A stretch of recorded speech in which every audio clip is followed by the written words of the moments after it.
नमस्कार। आकाशवाणी कटक आंचलिक संवाद पढ़ुछंती सरिता साहू। मुख्य संवाद। भुवनेश्वर लोकसेवा भवन में बजेट प्रस्ताव नहीं समीक्षा कले मुख्यमंत्री।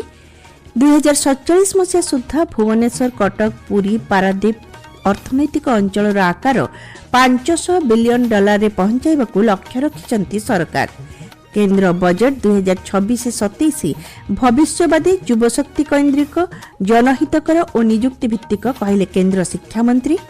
राज्यर महिला को समानता सुरक्षा और सशक्त करने विभिन्न पदक्षेप ग्रहण करा जाउछि एवं कटक सत्यव्रत स्टाडियम रे 51तम राज्यस्तरीय अबकारी क्रीड़ा समारोह उद्घाटित।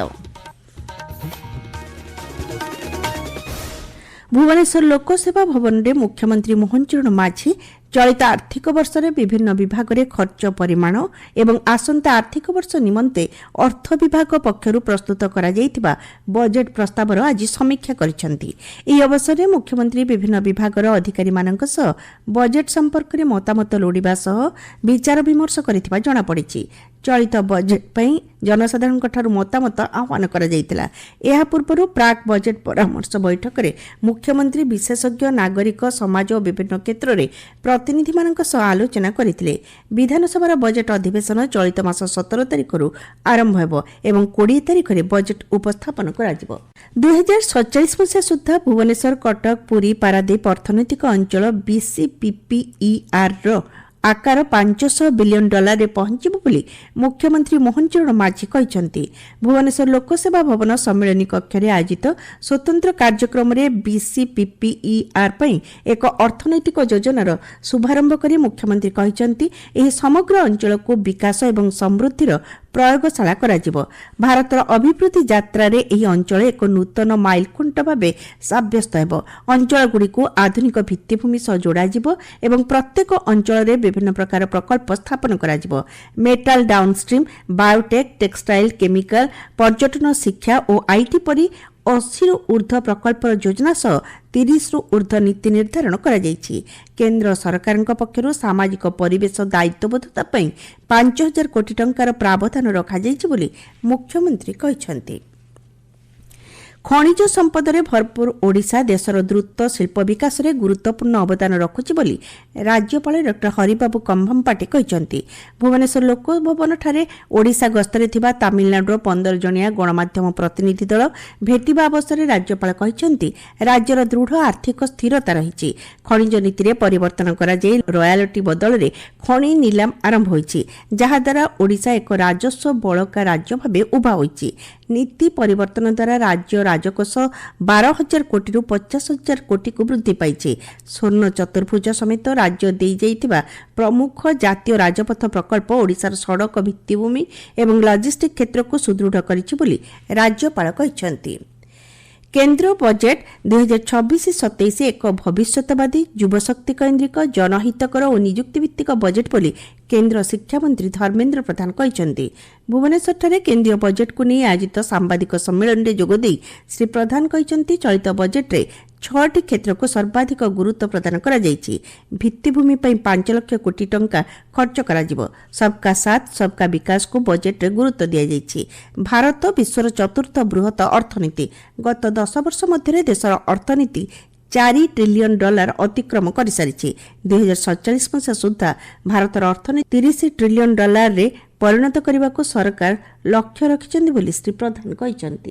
एथर बजेट को प्राथमिकता युवा शक्ति आधारित बजेट बोली कहा जाउछि। 26-27 जो प्रोजेक्शन अछि ये ट्रिलियन को आकु बढ़ेवा पई आमे खूब शीघ्र 2-3 वर्ष भीतर थर्ड लार्जेस्ट इकोनॉमी हबा। 2047 सुधा हमर लक्ष्य अछि आमे $30 ट्रिलियन रो साइज रो इकोनॉमी हबा। तापे उडे निरंतर ग्रोथ रो आवश्यकता अछि। 2016 मसीह देश में 500टी स्टार्टअप थिला। वर्तमान यह 2 लाख को वृद्धि पाई। लोकों जीवन धारण मान में उन्नति होगा सह 55% लोक दारिद्र्य सीमारेखारू मुक्त होइछन्ति बोली केंद्र मंत्री कहछन्ति। आपण माने आंचलिक संवाद सुनछन्ति आकाशवाणी कटक केन्द्ररो। संक्रामक रोग प्राणी मानक असुस्थ और दुर्बल करने सहित सेमानंक पई घातक होइथाय। एथिपाई टीका हेउछि सुरक्षार सर्वश्रेष्ठ उपाय। फाटुआ, साहणा, बजबजिया भली रोग को टीकाकरण द्वारा संपूर्ण नियंत्रण करा जाई पारे। प्राणी चिकित्सकों को पचारि टीका दियंतु और प्राणीधन को सुस्थ सुरक्षित रखिबार संकल्प नियंतु। मने रखंतु, रोगमुक्त गुहाल प्राणी संपद समृद्धिर प्रथम पाहाच। राज्यर महिलांकु समानता सुरक्षा और सशक्त करने नहीं सरकार पक्षर विभिन्न पदक्षेप ग्रहण करा जाउछि बोली उपमुख्यमंत्री प्रभाती परिडा कहिसंती। पुरी ठारे भारतीय मजदूर संघर त्रैमासिक अधिवेशन में जोगदे श्रीमती परिडा कहिसंती उभय संगठित और अणसंगठित क्षेत्र में महिला श्रमिकों भूमिका गुरुत्वपूर्ण।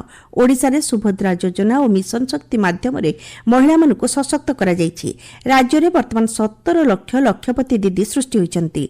ट्रेड यूनियन आंदोलन में महिला योगदान वृद्धि आह्वान और सुजोग प्रसंग में आयोजित अधिवेशन में राष्ट्रीय महिला आयोग अध्यक्षा विजया राहतकर जोगदे केंद्र सरकार महिला प्रणयन करिथिबा विभिन्न आईन संपर्क में आलोचना करथिले। बौद्ध जिलापाल सद्भावना सभागृह में आगामी जनगणना 2027 संपर्कित एक दिवसीय समीक्षा और प्रशिक्षण कार्यक्रम अनुष्ठित हो जाइछि। जनगणना समय तथ्य संग्रह प्रक्रिया, वैषयिक ज्ञानकौशल व्यवहार एवं क्षेत्र स्तर में कार्य करुवा कर्मचारी दायित्व संपर्क में जिलापाल विभूतिभूषण नायक आलोचना करथिले। नयागढ़ जिला ओडगां वनांचल पक्षर वनाग्नि सचेतनता तालीम शिविर अनुष्ठित हो जाइछि। ओडगां वनांचल अधिकारी समेत विभागीय कर्मचारी माने जोगदे जंगल में निआं लागिबा द्वारा हेउथिबा क्षयक्षति एवं एने सतर्क रहिबा संपर्क में आलोचना करथिले। विभिन्न स्वयं सहायक गोष्ठीर प्रतिनिधि, वन सुरक्षा समितिर सभापति, संपादक एवं गज साथी शिविर में जोग देथिले। नयागढ़ जिला आईन सेवा प्राधिकरण पक्षर दशपल्ला ब्लॉक घुगुड़ीपड़ा सरकारी उच्च प्राथमिक विद्यालय परिसर में श्रमिकों समस्या संपर्कित आईन सचेतनता शिविर अनुष्ठित हो जाइछि। मालकानगिरी जिलापाल कार्यालय परिसर में आज शिशु विवाह मुक्त भारत गठन लक्ष्य नहीं बाल विवाह मुक्ति रथ उद्घाटित हो जाइछि। रायगड़ा जिला स्तरीय नियुक्ति मेला विषमकटक मिनी स्टाडियम ठारे अनुष्ठित हो जाइछि। मेला रे 55टी नियुक्तिदाता संस्था सह 11टी सरकारी संस्था सामिल होइथिले। बौद्ध आरएमसी ठारे समवाय दक्षता अभिवृद्धि तालीम शिविर अनुष्ठित हो जाइछि। कार्यक्रम में ओडिशा राज्य समवाय संघर निर्देशक किशोर कुमार मेहर जोग देथिले। राज्य में निशा कारोबार रोकवा क्षेत्र में अबकारी विभाग गत वर्ष तुलन में चलित वर्ष उल्लेखनीय सफलता हासिल करिछि। अबकारी विभाग जोगु समाज में शांति स्थापन होई पारुछि बोली अबकारी मंत्री पृथ्वीराज हरिचंदन कहिसंती। राज्य अबकारी क्रीड़ा कमिटी पक्षरु कटक सत्यव्रत स्टाडियम रे 2 दिनिया 51तम राज्य स्तरीय क्रीड़ा समारोह को उद्घाटन करी निज वृत्ति को भल पाइले जीवन में सफलता हासिल करिहेबो बोली मंत्री कहिसंती। विभाग रे काम करथिबा समस्त ऑफिसर कांस्टेबल को आरंभ करके सुपरिटेंडेंट एक्साइज पर्यंत समस्त को फिजिकल फिटनेस दृष्टि संपूर्ण रूपे योग्य रखेबा सेमानंकर कर्म प्रवणता को कर्मकुशलता को आहुरी बढ़ेबा ये आम पई गोटे प्रधान लक्ष्य जोटारे इस एनुअल स्पोर्ट्स इवेंट निश्चित भाव में हमको एक सहायक भूमिका तैयारी करे। एथर किछि संवाद संक्षेप रे राज्य सरकार अर्थ विभाग प्रमुख सचिव संजीव कुमार मिश्र आज जाजपुर जिला गस्त कर विभिन्न प्रकल्पर समीक्षा करिसेंती। कटक बालीजात्रा पड़िया स्वदेशी मेला 2026 आयोजित हो जाइछि।